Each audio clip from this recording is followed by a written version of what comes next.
देखिए इसके पहले हम लोगों ने सीखा इंडिपेंडेंट इवेंट ना, कंडीशनल प्रोबेबिलिटी। अब उसी में आगे की बात है कि जो है पहले आगे चलने से पहले हम क्वेरी के प्रॉब्लम्स आपके जो है हम उसको सॉल्व कर लेते हैं, फिर उसके बाद आगे बढ़ते हैं। बेस थ्योरम पढ़ना है हमें आज। देखिए क्या है, पहले एक क्वेश्चन है, कह रहा है कि find the probability of driving four card one by one without any replacement. Find the probability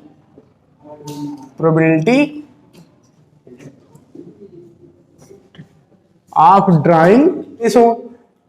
तो पहला कार्ड अगर इसका ड्रा किया जाएगा तो उसकी प्रोबेबिलिटी डायरेक्ट लिख रहे हैं, required probability P equal to 4/52 पहला कार्ड ड्रा करने की, फिर दूसरा कार्ड ड्रा करने की 51, फिर उसके बाद तीसरा कार्ड 2/51, फिर उसके बाद 1/49 हो गया काम ना। अब जैसे देखिए जब आपके पास यही आता कि जो है 5 कार्ड ड्रा करने का, सुनिए 5 कार्ड ड्रा करने की प्रोबेबिलिटी, तो पांचों के एस हो तो असंभव है ना, तो उसकी प्रोबेबिलिटी क्या हो जाएगी? 0। ठीक है, तो सीधा जवाब होना चाहिए आपका 0। ये सेंस ऑफ ह्यूमर होता है। देखिए 1/13 इसका हो जाएगा, 1/17 इसका, 1/25 और इसका 1/49। 17 और 13 कल मल्टीप्लाई किए थे, 221 आया था, और ये 1/25 9 जा 225, कैरी आया 22, 25 4 जा 100 प्लस 22 122। चलो कर दे मल्टीप्लाई, 1225 से 1 में गुणा करो, 1225 आएगा, कैरी आया 122, 1225 दूनी 2450, 2450 में 122 जोड़ दो जल्दी से, 2550, 2570, 2572, 2572 के 2, कैरी आया 257 ना, 1225 दूनी 2450, 2450 में 257 जोड़ दो, 24 2 2650 ना, 2650 में 57 जोड़ दो, 2707, खत्म बात। ठीक है। An urn contains 3 white 4 red. Urn में क्या है? 3 व्हाइट बॉल्स है, 4 रेड एंड 5 ब्लैक बॉल्स। इतना है झोले में, बस्ते में इतना बॉल है ना, अलग अलग कलर का दिखाया गया है, और बोला गया है कि 2 balls are drawn 1 by 1 without replacement. What is the probability that at least 1 ball is black? Probability of drawing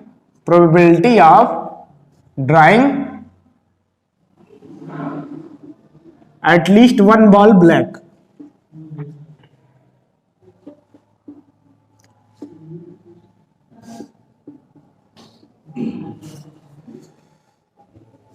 ना, कम से कितनी बॉल्स हैं? 12 बॉल्स हैं ना, कम से कम 1 बॉल ब्लैक हो और 2 ही बॉल टोटल निकालनी है, तो हो सकता है 1 ब्लैक निकाला जाए या हो सकता है 2 ब्लैक निकाला जाए। जब 1 ब्लैक निकाला जाएगा तो हो सकता है पहला ब्लैक हो सकता है दूसरा ब्लैक हो। ठीक है, और जब दोनों के दोनों ब्लैक निकाले जाएंगे तब तो भाई बात ही अलग है। तो दोनों अलग अलग इवेंट बन गए, एटलीस्ट 1 की बात किया है तो दोनों अलग अलग हैं, तो उनको हम ऐड करेंगे, फंडामेंटल प्रिंसिपल ऑफ एडिशन। जब 1 का जब 2 का, ये दोनों अलग बातें हो गई, और बाकी जो है मल्टीप्लाई करेंगे। देखिए कैसे, तो प्रोबेबिलिटी यहां पे क्या हो जाएगी, जब 1 बॉल ब्लैक निकले, पहली वाली ब्लैक निकले, दूसरी वाली किसी और रंग की, तो पहली वाली बॉल अगर ब्लैक हो तो उसकी प्रोबेबिलिटी होगी 5/12, और दूसरी वाली किसी और रंग की तो उसकी प्रोबेबिलिटी कितनी और रंग की है, 4 3 7 ना, तो 7/11। ठीक है, 7/11 हो सकता है कि पहली बॉल जो है, पहली बॉल ब्लैक ना हो ना, दूसरी बॉल ब्लैक हो, दूसरी वाली ब्लैक हो, पहली किसी और कलर की हो, तो पहली और किसी और कलर की होगी तो उसकी प्रोबेबिलिटी क्या हो जाएगी, 7/12, और दूसरी बाल ब्लैक कलर की हो तो दूसरी बाल ब्लैक कलर की 5/11। ब्लैक अभी निकला नहीं है ना, दोनों अलग अलग। हो सकता है पहली बार में ब्लैक आया हो, दूसरी बार में कोई और कलर आ गया। हो सकता है पहली बार में कोई और कलर आ गया, दूसरी बार में ब्लैक कलर आ गया। ये तब की बात है जब एक बार ब्लैक आई है, एक बॉल जब ब्लैक आई है। जब दोनों की दोनों ब्लैक आई हो तब उसको अलग से राइट कर लेते हैं।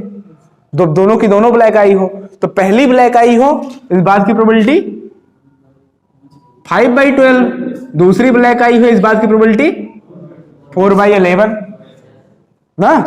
अब 11 बॉल रह गई टोटल, कल ही तो पढ़ रहे थे 11/12 बिना रिप्लेसमेंट काम हो रहा है। ये 7 5 जा 35 अपॉन 12 11 जा 132 प्लस 35/132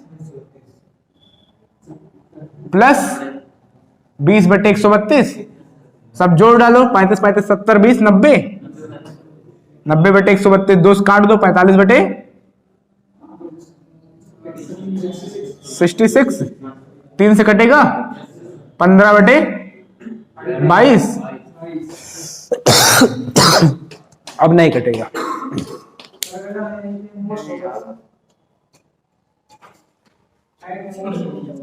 एट मोस्ट 2 बाल्स, तो हो सकता है एक भी बाल ना निकालते, ये भी हो जाता कि एक भी बाल ब्लैक ना हो, तो दोनों के दोनों बाल किसी और कलर की हो।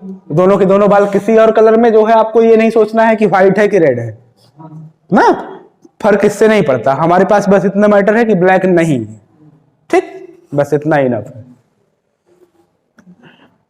ना।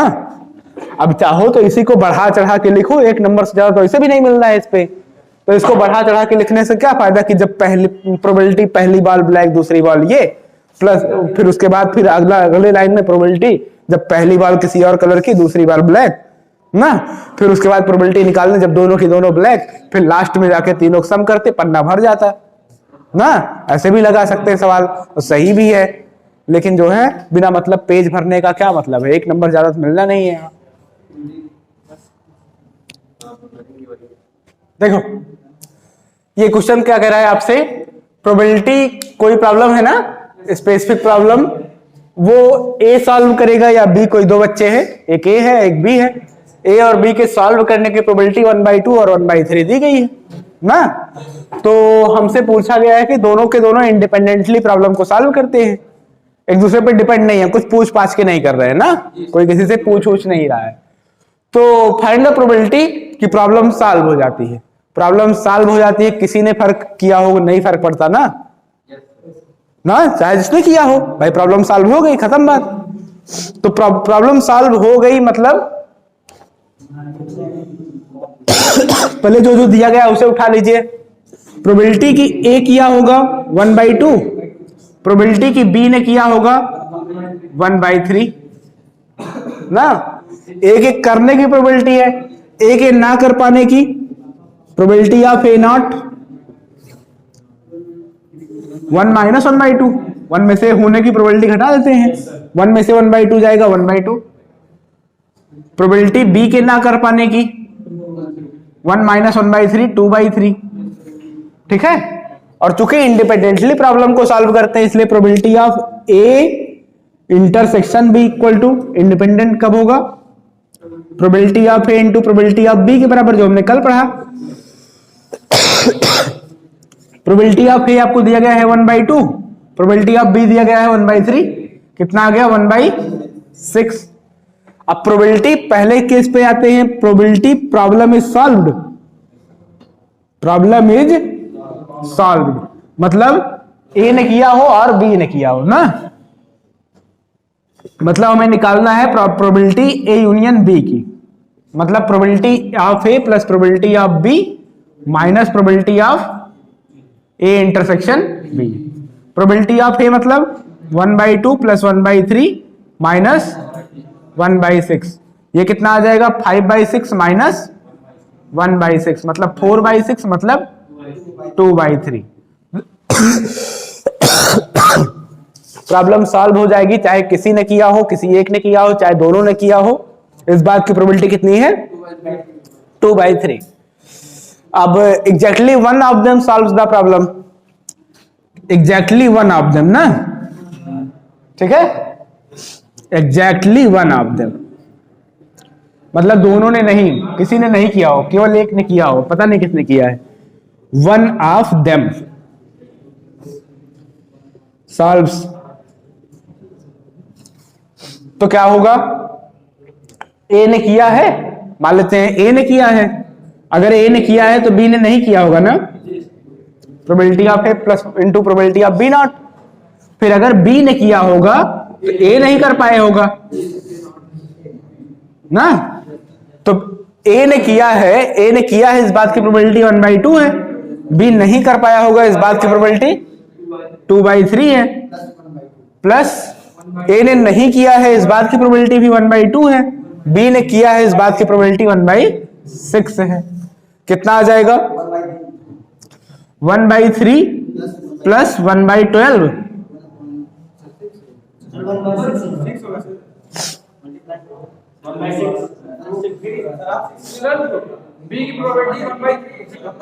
सॉरी 1/3 ना, तो क्या आ जाएगा 1/3।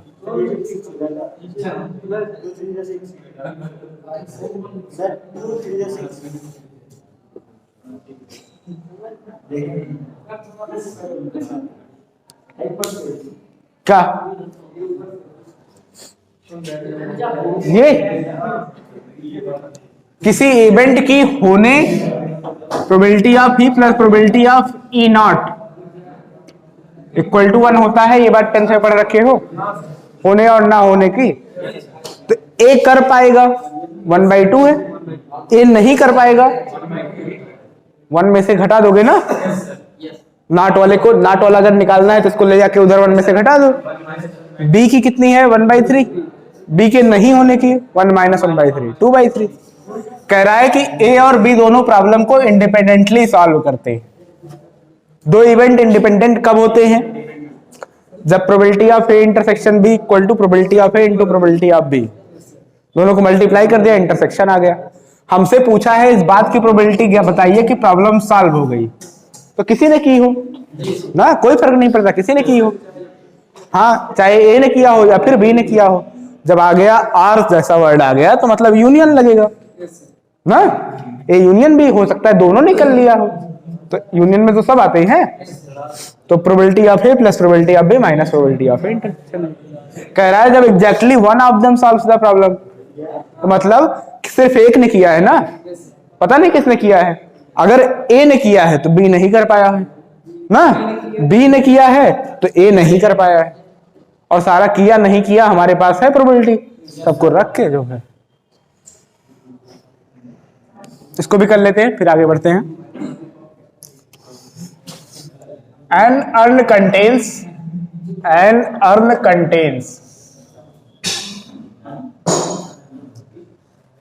5 white and 8 black balls. 5 white and 8 black balls.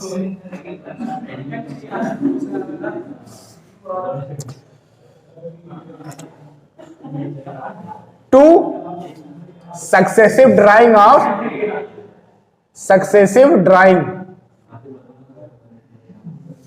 of 3 balls at a time.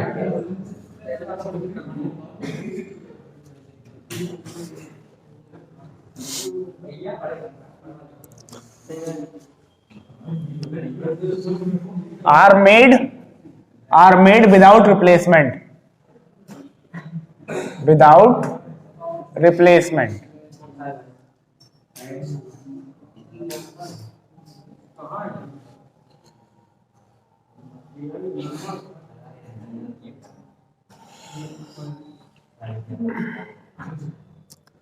Probability, find the probability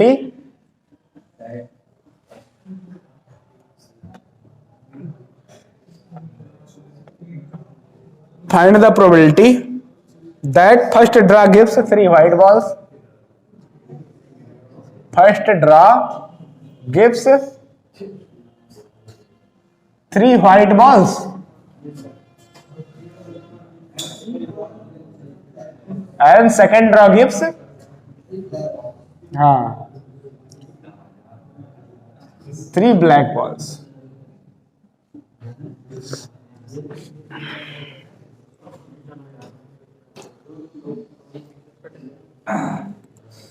कुल कितनी बॉल्स है? Total balls 5 black 5 white plus 8 black 13 ना। 2 बार जो है अर्न में झोले में 2 बार हाथ डाला जा रहा है। पहले बार क्या हो रहा है? 3 गेंद पहली बार में, फिर दूसरी बार में भी 3 गेंद ना। तो हमें प्रोबेबिलिटी इस बात की पता करनी है कि पहली बार में 3 व्हाइट आ जाए और दूसरी बार में जब निकाल रहे हो तो 3 ब्लैक आ जाए। ठीक है, ठीक है ना। तो देखिए जरा probability, required probability, fundamental theorem of multiplication, required probability. पहली बार में 3 व्हाइट, कुल व्हाइट कितना है?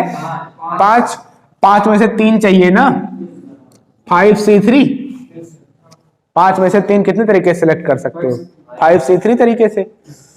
टोटल कितना है तब? 13। 13 में से 3 टोटल कितना सिलेक्शन हो जाएगा? 13C3 ना। अब कितना बचा? अब बचा टोटल 10 बाल ना, टोटल 10 बाल बचा। 10 में से जो है हमें 3 बाल निकालना है। ये टोटल बन गया सैंपल स्पेस वाला। और 8 में से 8 ब्लैक है ना, 8 में से 3 निकालना है, 8C3। 5C3 को जरा ओपन कर दीजिए। Factorial 5 upon factorial 3 into factorial 5 minus 3 upon 13 factorial को 13 factorial upon 10 factorial into 3 factorial into 8 factorial upon 3 factorial, और 3 में से 5, 8 में से 3 गया 5 फैक्टोरियल अपॉन ना 10 फैक्टोरियल मल्टीप्लाइड बाई 3 फैक्टोरियल, 10 में से 3 गया 7 फैक्टोरियल। ओके, जरा देखिए जो कट पिट रहा हो काट पिट लीजिए। फैक्टोरियल 5 से फैक्टोरियल 5 काट लीजिए।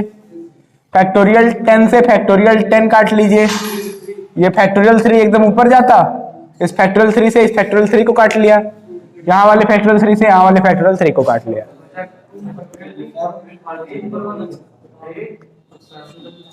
तो कितना बचाओ उसको एक बार लिख लेते हैं, फिर आगे काम करते हैं। फैक्टोरियल 8 इंटू फैक्टोरियल 7 ना, नीचे फैक्टोरियल 2 इंटू 13 फैक्टोरियल। तो देखिए फैक्टोरियल 8 का मतलब 8 फैक्टोरियल पड़ा रहने दीजिए, 7 को ओपन कर दीजिए, into 7 into 6 into 5 into 4 into 3 into 2 into 1। Factorial 2 को ओपन कर दीजिए, 2 इंटू 1। 13 फैक्टोरियल को ओपन करिए, 13 into 12 into 11 into 10 into 9 into 8 factorial ना। इस 8 फैक्टोरियल से 8 फैक्टोरियल को काट दीजिए। ठीक है, 2 से 2 काट दीजिए, और जो कहीं कट रहा हो काट पिट दीजिए।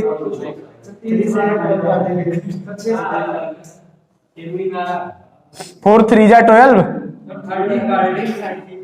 ना, हाँ 12 को काटना है। इसमें क्या मजा आ गया भाई? हाँ, और जो कट रहा हो काटिए। 5 2 जा 10, 2 3 जा 6, 3 3 जा 9 ना, और ऊपर कितना आ गया? 7 बचा से नीचे 13 इंटू 11 इंटू 3, 11 3 जा 33, 13 3 जा 39, 13 3 जा 39 प्लस 3 7/429। ठीक है,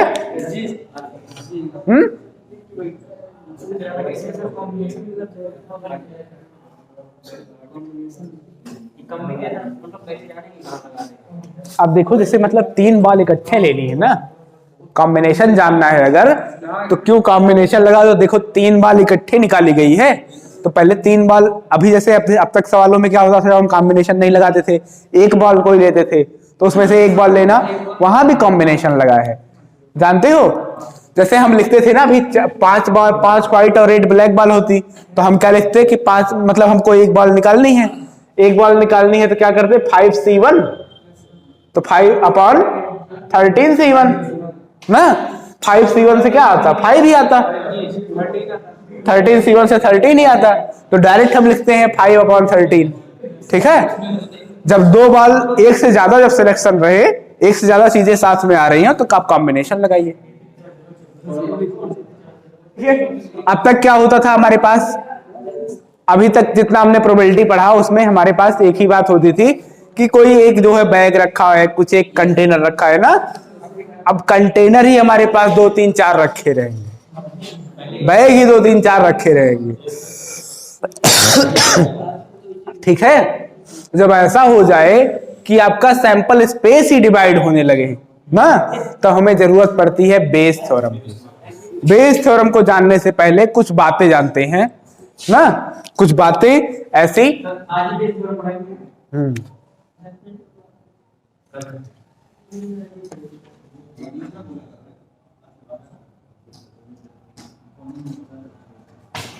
partition of sample space, partition of sample space, sample space का पार्टीशन ना, जैसे सैंपल स्पेस जो होता है वही हमारा पूरा यूनिवर्सल मानते हैं उसको ना, उस यूनिवर्सल को जो है छोटे छोटे कुछ पार्ट में तोड़ लो, ठीक है, छोटे छोटे कुछ हिस्से में तोड़ लो, तो वही बन जाता है हमारा पार्टीशन। उस तोड़ने में एक बात और ध्यान रहे कि हाँ E1 E2 E3 dot dot so on En तक जितने भी हैं ना, are set to be partition of S, are set to be partition of S, हाँ पार्टीशन ऑफ एस। बस कुछ शर्तें फॉलो कर जाए। शर्त, पहली शर्त कि सारी चीजों का अगर यूनियन कर लो, E1 union E2 union E3 union dot dot so on पूरा En तक, तो आपका सैंपल स्पेस आ जाएगा ना। दूसरी शर्त ये है कि जो है किसी भी के साथ, किसी भी एक इवेंट के साथ दूसरे इवेंट का इंटरसेक्शन हो तो फाई आए हमेशा, for I not equal to J, मतलब E1 इंटरसेक्शन E2 करो तो फाई मिले, किसी भी इवेंट में कुछ कॉमन ना मिलता हो, ठीक है।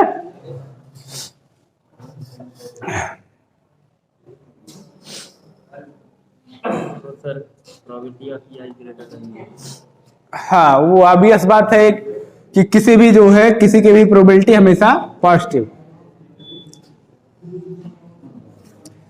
अगर कोई सैंपल स्पेस का कुछ जो है पार्ट इन कंडीशन को फॉलो करेगा तो हम बोलेंगे कि वो क्या है, सैंपल स्पेस का partition. Theorem of total probability, theorem of total probability,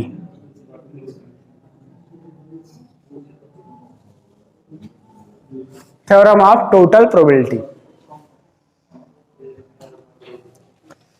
theorem of total probability की जरूरत ऐसे पड़ी, जैसे भैया अगर मान लो 3 बैग रखे हैं आपके सामने ना, 3 बैग रखे हैं, किसी में कुछ जो है पहले वाले में 2 ब्लैक 6 रेड बॉल्स रखी गई हैं, दूसरे वाले में जो है 8 ब्लैक 7 जो है ब्लैक बॉल्स रखी गई हैं, 8 रेड 7 ब्लैक ऐसे करके, तीसरे वाले बैग में भी कुछ इस तरीके से रखी गई हैं।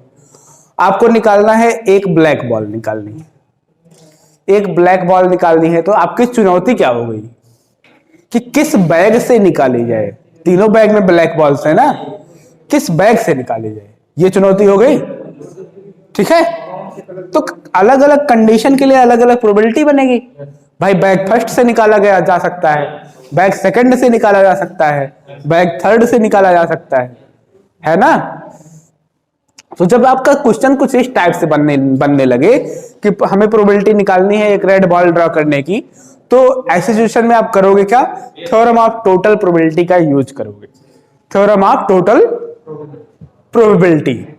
अब जैसे इसमें होता क्या है कि किसी इवेंट ए की जो प्रोबेबिलिटी आएगी ना, वो हो सकता है बैक फर्स्ट से निकाला गया हो, जैसे अभी बता रहा था।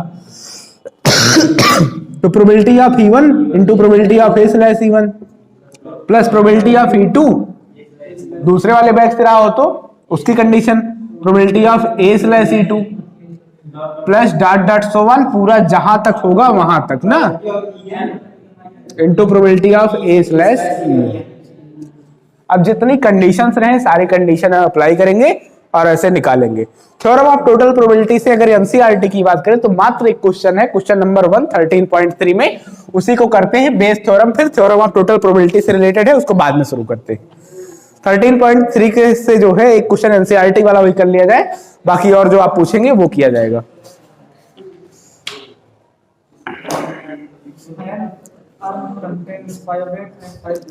हाँ, अर्न फर्स्ट वाला जो है उसमें क्या है, 5 रेड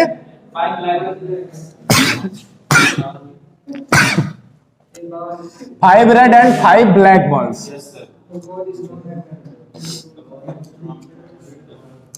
अर्न 2 में क्या हालचाल है, अर्न 2 में क्या हाल है, Sir, a ball is drawn at random. Its colors is noted and regard. हाँ अच्छा ये बात, sorry. Two additional ball of the color. हाँ पहले क्वेश्चन लिख ही लेते।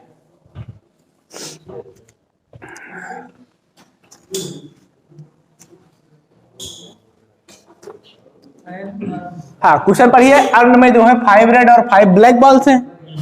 1 ball is drawn, drawn and 2 additional ball of same color put in into, color is noted, and 2 additional ball are returned ना, of same color, उसी colour की 2 additional ball bag में return कर दी जाती है। जो निकाली गई है वो भी रिटर्न कर दी जा रही है और 2 एक्स्ट्रा बॉल भी रिटर्न कर दी जा रही है। क्वेश्चन एक बार लिख ले रहा हूं ऐसे रफली। तो फिर हमें प्रोबेबिलिटी निकालनी है कि दूसरी बॉल जो है वो क्या हो, Red. हाँ, probability of drawing a red ball.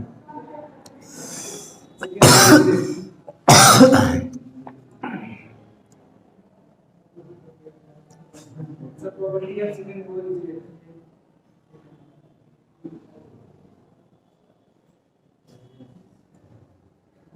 Second ball red ball, probability of drawing second ball red ball ना। देखिए सवाल क्या कह रहा है, झोले में क्या है, 5 रेड और 5 ब्लैक बॉल्स हैं ना।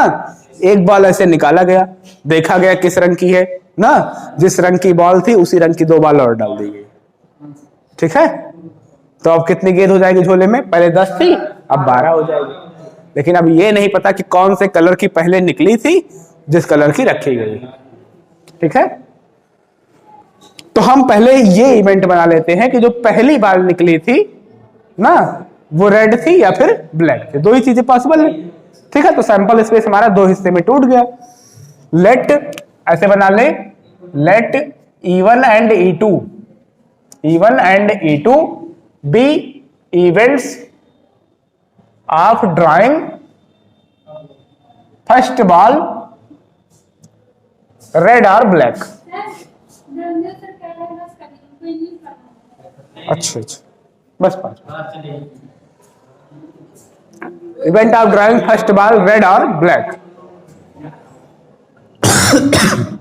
प्रोबेबिलिटी ऑफ E1 का मतलब पहली बार रेड हो, पहली बार रेड हो।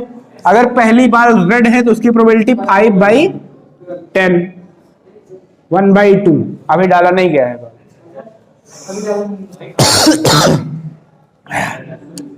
प्रोबेबिलिटी ऑफ E2, पहली बार जो निकाली गई वो हो सकता है ब्लैक निकली हो ना, वो भी हो जाएगा 5/10। अगर देखा जाए तो ये भी वही है 5C1/10 C1, उससे भी 5/10 ही आएगा।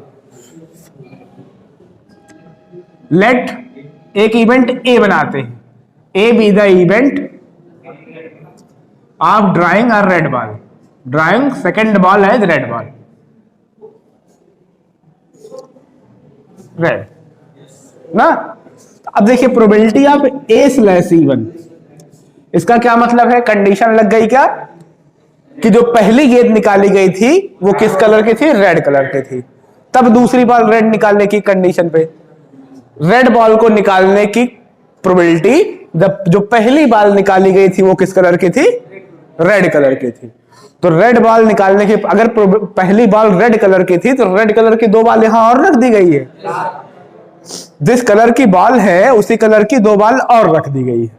अगर पहली बॉल रेड निकाली गई थी तो रेड की 2 और रख दी गई है ना। तो रेड की अगर 2 और रख दी गई है तो रेड की कुल कितनी हो गई? 7, और टोटल बॉल कितनी हो गई? 12। तो ये कंडीशन के साथ हो जाएगा 7/12। ठीक है। प्रोबेबिलिटी ऑफ A/E2 मतलब रेड बॉल ड्रा करने की प्रोबेबिलिटी, जब जो पहले निकाली गई थी वो कौन सी बॉल थी? ब्लैक कलर की बॉल थी। अब पहली वाली बॉल अगर ब्लैक कलर की बॉल थी ना, कंडीशन लग गया है क्या? कंडीशनल प्रोबेबिलिटी कि पहली वाली ब्लैक कलर रही होगी, तो इसका मतलब ब्लैक की 2 और डाली गई थी। अब उसमें क्या है? 5 रेड है और 7 ब्लैक है, तो रेड ड्रा करने की प्रोबेबिलिटी 5/12। 5 ही तो रेड है ना, लेकिन बॉल अब 12 हो गई है। ठीक है, 2 ब्लैक डाली गई। हमें निकालना है प्रोबेबिलिटी ऑफ ए, मतलब drawing a red ball. Probability हमें निकालने किसकी?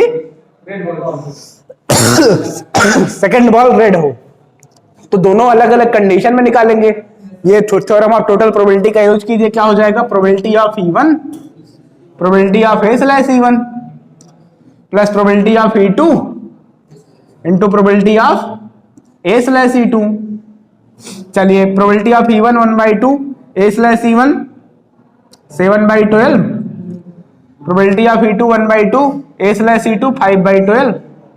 कितना आ जाएगा? 7/24 प्लस 5/24 आ जाएगा 12/24, मतलब 1/2। तो रेड बॉल ड्रा करने की टोटल प्रोबेबिलिटी कितनी है? 1/2।